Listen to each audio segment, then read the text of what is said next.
देखिए, हमने काराकोरम श्रेणी के बारे में जो बताया मैंने कि भारत की सबसे ऊंची चोटी इसमें पाई जाती है केटू, अपना सियाचिन, बोचोरो, इस पर। लेकिन अब लद्दाख के बारे में बात करें, क्योंकि थोड़ी बहुत जानकारी हमें सभी के बारे में होनी चाहिए।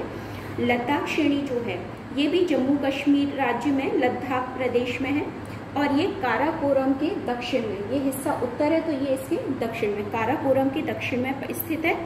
हिमालय का भाग है, और जो कि कितनी लंबाई में फैली हुई है, अगर मैं पश्चिम, इधर पश्चिम की बात करें और ये पूर्व, तो ये पश्चिम से पूर्व में लद्दाख श्रेणी की बात करें तो पश्चिम से पूर्व की ओर ये तकरीबन 300 किलोमीटर की एरिया में फैली हुई है।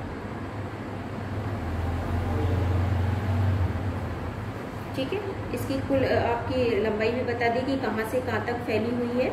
ज़्यादातर इसमें बंजर चट्टान है, यहाँ तो ग्लेशियर है, बर्फ है, तो भी वनस्पति नहीं पाई जाएगी, और यहाँ जो चट्टान है वो भी बंजर है, तो यहाँ पे भी वनस्पति का अभाव ही पाया जाएगा, बहुत कम वृक्ष पाए जाते हैं। फेमस अगर किसी के लिए बात करें तो आपने सुने ना, तिब्बत के बौद्ध अनुयायी, जो बौद्ध धर्म के लोग हैं, जो बौद्ध लामाज हैं, वो जो किस प्रजाति से संबंधित है, मंगोल, तो मंगोल प्रजाति के लोग वो इसी लद्दाख श्रेणी पे पाए जाते हैं। तो लद्दाख वाला क्षेत्र आपको पता ही है कि दलाई लामा बौद्धों के लिए जाना जाता है, और वो किस प्रजाति से संबंधित है, मंगोल प्रजाति से संबंधित है। तीसरी है हमारी जास्कर श्रेणी, किसके दक्षिण में अगर देखा जाए तो काराकोरम के दक्षिण में लद्दाख, और लद्दाख के दक्षिण में जास्कर श्रेणी है। ठीक है, ये किसके मध्य आ जाती है, महान हिमालय के उत्तर में है, क्योंकि इसके बाद यहाँ तक तो 1, 2, 3 ये तीनों ट्रांस हिमालय में, और जैसे ही हम किस पे आ जाएंगे, अपनी पीर पंजाल, वो बृहद हिमालय में जाएंगे। तो बृहद हिमालय कह लीजिए, महान हिमालय कह लीजिए, बात एक ही है। इनके उत्तर में, इसके उत्तर कह लीजिए, कौन सी श्रेणी आती है, हमारी जास्कर श्रेणी आती है। और ये जास्कर श्रेणी जो है ये सिंधु नदी की घाटी जो है लद्दाख एवं जास्कर श्रेणियों के मध्य है, और भारत का सबसे ठंडा स्थान, अगर जीके की बात करूं, जास्कर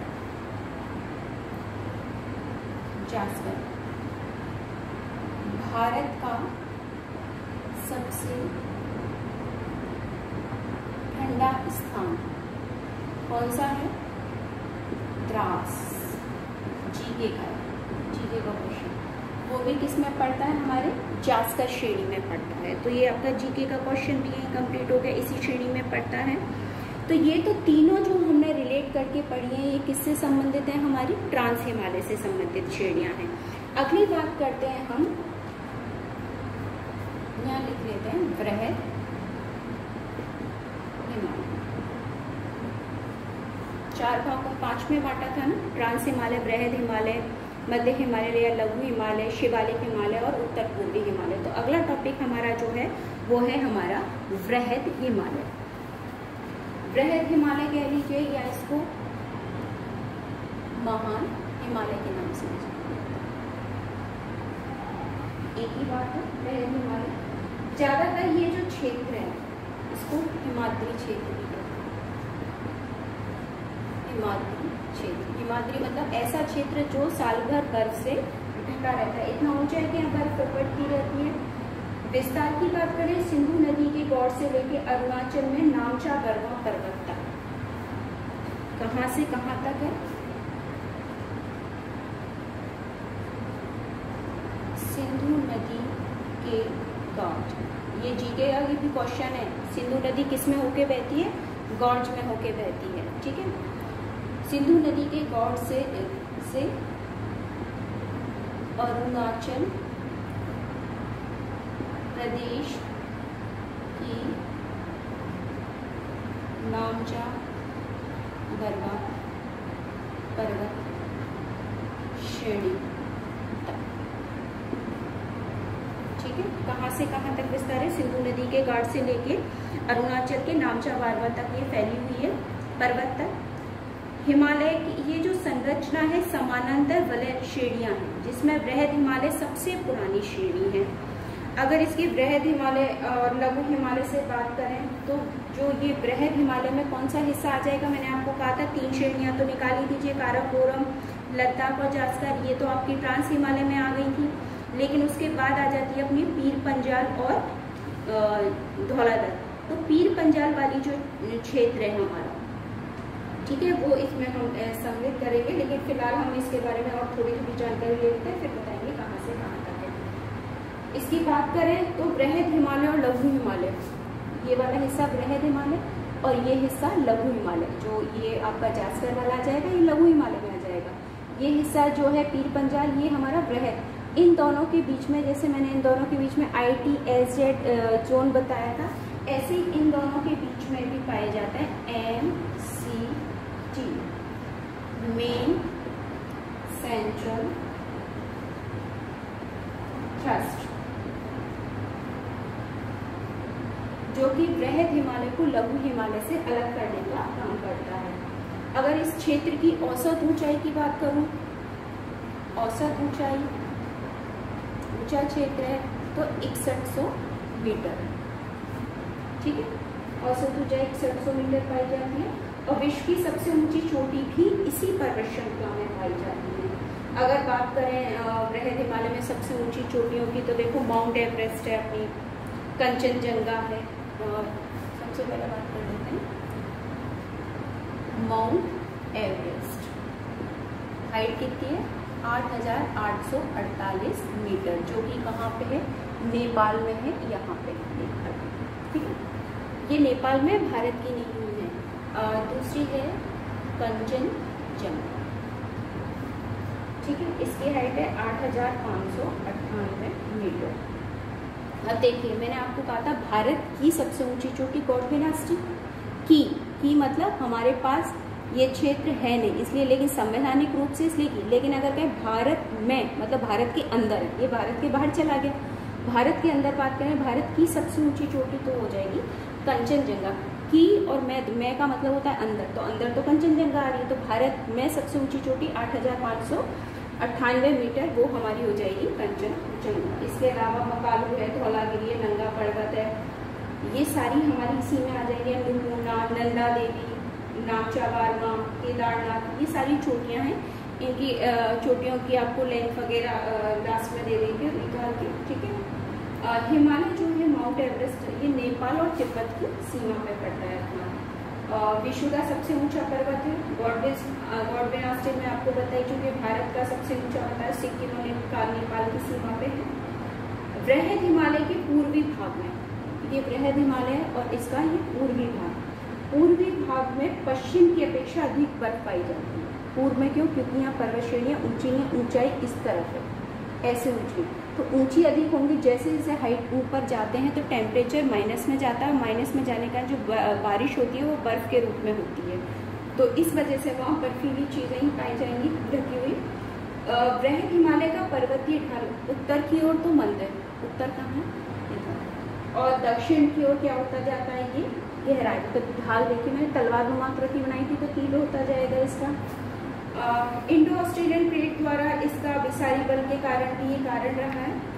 बृहद हिमालय के मध्यवर्ती भाग से गंगा, यमुना और उसकी सहायक नदियां निकलती हैं और इस पर्वत श्रेणी को काट के इस क्षेत्र में आके नदी का विस्तार करती है। देखिए, अगर हम बात करें यहाँ पीर पंजाल से, तो यहाँ गंगोत्री से गंगा निकलती है, यमुनोत्री से यमुना निकलती है, यहाँ से काली तिस्ता है, रामगंगा, बाणगंगा, जो मुख्य नदियाँ हैं वो तकरीबन इन्हीं क्षेत्रों से निकलती हैं, ग्लेशियर से। तो इस वजह से इन क्षेत्रों को कहें तो नदियों का प्रवाह क्षेत्र, नदी उद्गम क्षेत्र भी कह सकते हैं। तो ये तो हो गया हमारा बृहद हिमालय। अब इसमें पीर पंजाल श्रेणी के बारे में बात करें तो पीर पंजाल श्रेणी की अगर बात करें तो ये जम्मू को कश्मीर घाटी से अलग करता है, दोनों को अलग करने का काम करता है। इसके कुछ जो शिखर हैं 10,000 फुट से भी अधिक ऊंचे हैं, और जो जवाहर सुरंग है, भारत की सबसे लंबी सुरंग, मैं इसे साफ कर रही हूँ,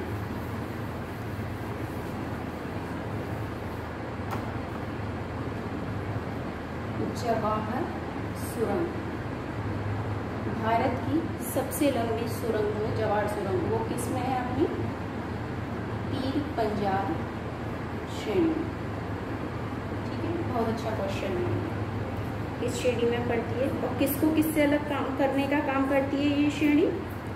ये भी अच्छा क्वेश्चन है। जम्मू को कश्मीर से, जम्मू नीचे है, ठीक है, ये यहाँ जम्मू है और ऊपर कश्मीर है, तो जम्मू को कश्मीर से अलग करने का काम कौन सी श्रेणी करती है? पीर पंजाल श्रेणी करती है। अगली है हमारी धौलाधर श्रेणी, जम्मू कश्मीर और हिमाचल प्रदेश में फैली हुई है। देखिए ये वाला तो हिस्सा जम्मू कंप्लीट करो, या हिमाचल वाला हिस्सा आ गया, तो जम्मू और हिमाचल तक फैली हुई है। मध्य और लघु हिमालय का भाग है, दक्षिणी भाग बहुत तेज होता है और उत्तर नीचे की तरफ एकदम तेजी से जा रही है, उत्तर की ओर ढाल मंद है इसका, ठीक है। हिमाचल प्रदेश के ज़्यादातर जो पर्यटक स्थल हैं, जैसे आपने सुना होगा शिमला फेमस है, कुल्लू, मनाली, ये सारे क्षेत्र, शिमला है, कुल्लू मनाली है, कुल्लू है, इधर मनाली है, ये सारे के सारे हमारे किसमें पाए जाएंगे? धौलाधर श्रेणी, इस वाली श्रेणी में, ठीक है। यही श्रेणी अगर आगे तक जाती है तो हम इसे नेपाल में महावारी श्रेणी के नाम से भी जानते हैं। जैसे अपनी ये वाली जास्कर श्रेणी आगे तक जा रही थी तो कैलाश वाले क्षेत्र में चली जा रही थी, यही आगे तक कंटिन्यू करेगी, तो अब इसको भी छोड़ें तो हम शिवालिक में उसको जानेंगे।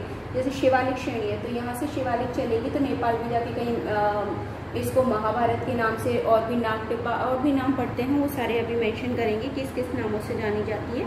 तो जितने भी, और ये क्षेत्र जो है यहाँ पे जो पर्वतीय क्षेत्र है वो वनस्पति की रहे तो देवदार और चीड़ के वृक्ष यहाँ बहुत अच्छे पाए जाते हैं, ठीक है। तो हमारी टोटल कितनी हुई? काराकोरम के बता दिया, लद्दाख हो गई, ट्रांस हो गई, जास्कर हो गई और हमारी पीर पंजाल हो गई और धौलाधर श्रेणी हो गई। तो ये हमारी जो श्रेणियां हैं इनके बारे में बात हो गई। अगला हमारा बृहद हिमालय वाला टॉपिक हो गया कि किस लिए जाता है? MCT जोन द्वारा बृहद हिमालय और लघु हिमालय दोनों अलग होते हैं, ठीक है। इसका विस्तार कहाँ से कहाँ तक? सिंधु नदी की गौड़ से लेकर अरुणाचल के नामचा बरवा तक मैंने आपको बता ही दिया था। विश्व की सबसे ऊंची चोटी माउंट एवरेस्ट को सागर माथा भी कहते हैं, ठीक है। नेपाल की सबसे ऊंची चोटी है। अगली बात करें हम गंगा यमुना का उद्गम स्थल यहीं पे, लघु या मध्यम, लघु या इसको कहते हैं मध्यम हिमालय, ठीक है। विस्तार कहाँ है? बृहद हिमालय के नीचे, मतलब धौलाधर वाला क्षेत्र आगे बृहद हिमालय के नीचे आ जाएगा, दक्षिण में। कितने में फैली हुई है पर्वत श्रेणी?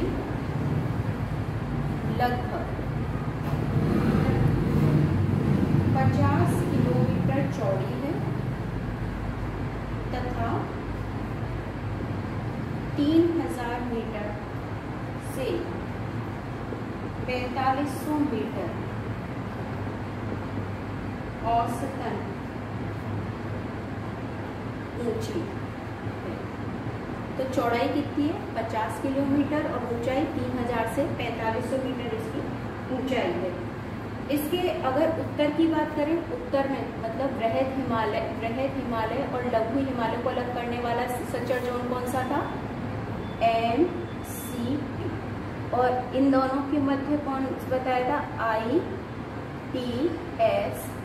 ये मैंने आपको बता ही दिया था, इन दोनों के मध्य, इसको मैं क्लियर बना देती हूँ। और इन दोनों शिवालिक और इसके मध्य MCT के मध्य जो अगला आएगा वो आ जाएगा MBF। सारे जो जोन है जिसके कारण वो अलग होता है उसके बारे में बात करेंगे। तो इसके उत्तर में तो पड़ेगा MCT जो बता दिया था, और इसके दक्षिण में पड़ेगा MBF। फुल फॉर्म और लिख देते हैं, मेन बाउंड्री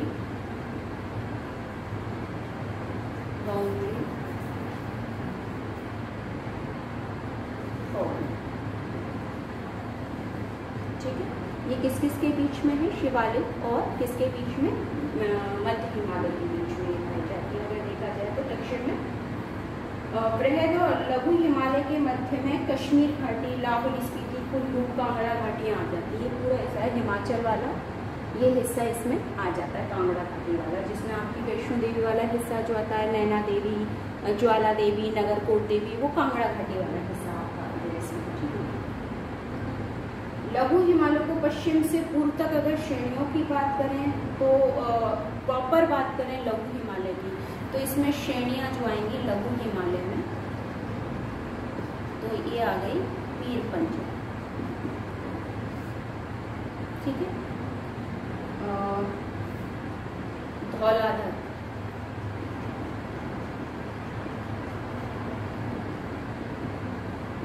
ये इसमें, ठीक है।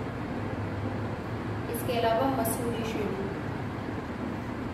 देहरादून से ऊपर 32 किलोमीटर ऊपर है मसूरी श्रेणी। महाभारत श्रेणी मैंने अभी नाम दिया था, महाभारत श्रेणी मैंने कहा था ना, इसको हम आगे तक ले जाएंगे तो महाभारत के नाम से कहलाएंगी।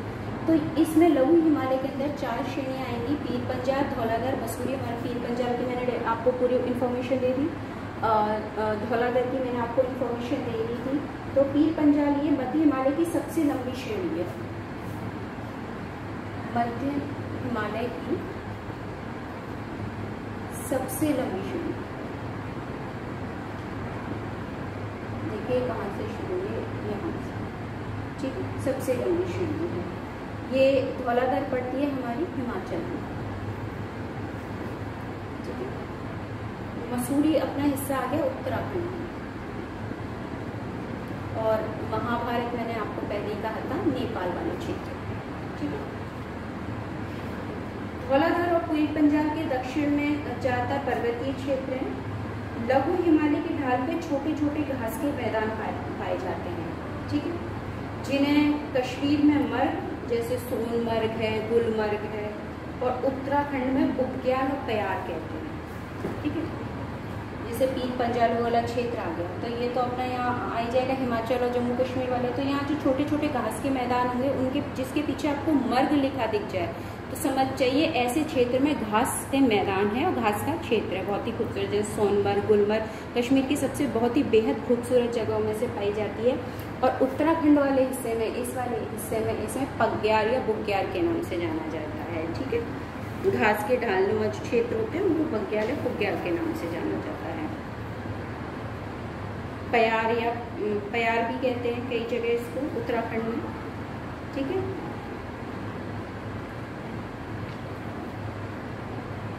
ज्यादातर शिमला है, मसूरी है, चक्राता, नैनीताल, रानीखेत, दार्जिलिंग सब इसी में पड़ते हैं। लघु हिमालय और महा हिमालय के बीच काठमांडू घाटी पड़ती है, ठीक है। तो ये तो हो गई हमारी श्रेणियाँ। को इसमें कौन कौन सी आ रही हैं? अगली आ जाती है हमारी जो ये वाली है शिवालिक श्रेणी।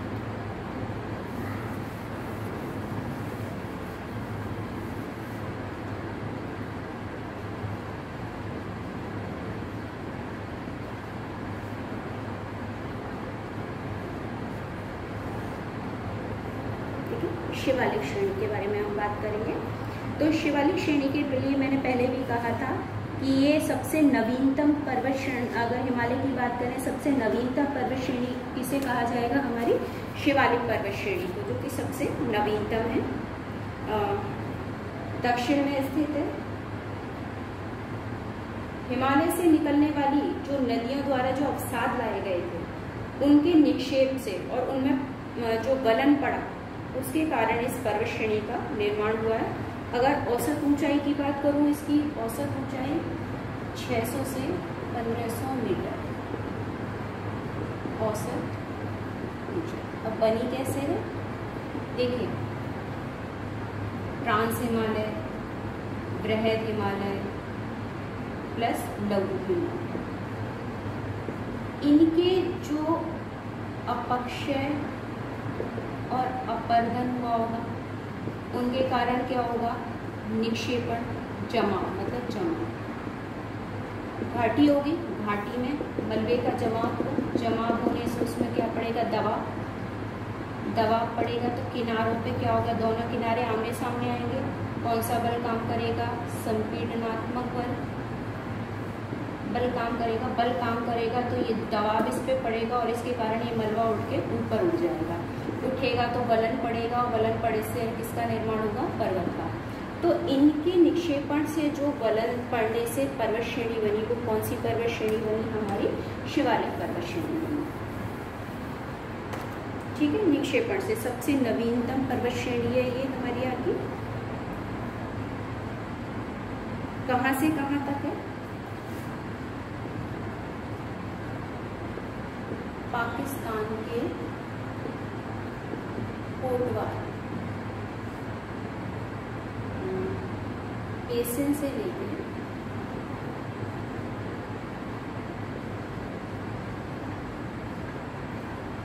असम है, मैंने दिहांग बताया था ना, असम दिहांग ये फैली हुई है। शिवालिक लघु हिमालय के बीच कई जगह समतल संरचना बनाती है, जैसे पश्चिम में जिसे कहते हैं, पश्चिम में तो कहते हैं हम इसे दून, जैसे देहरादून, ठीक है।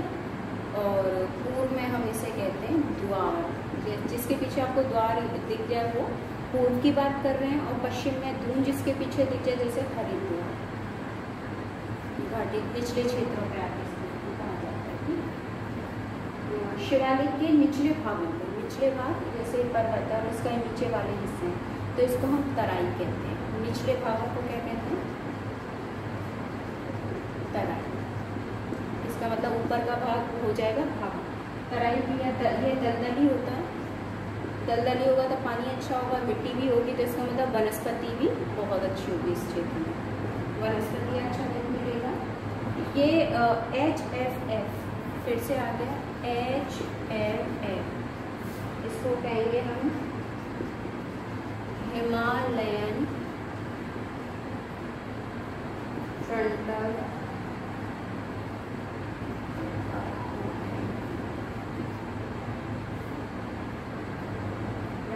फॉल्ट, ठीक है।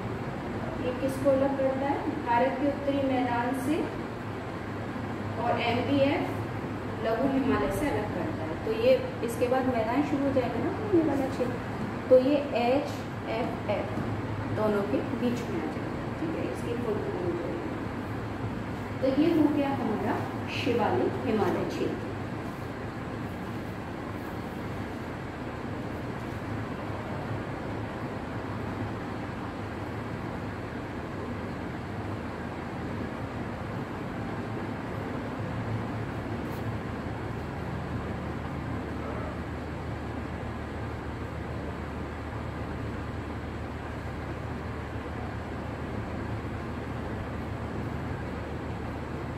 देखिए इसकी कुछ चीज़ें और आपको मेंशन कर दूं।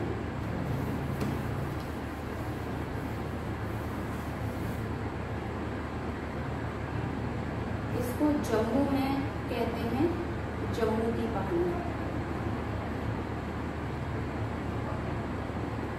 ठीक है, वहाँ पे। और अरुणाचल प्रदेश में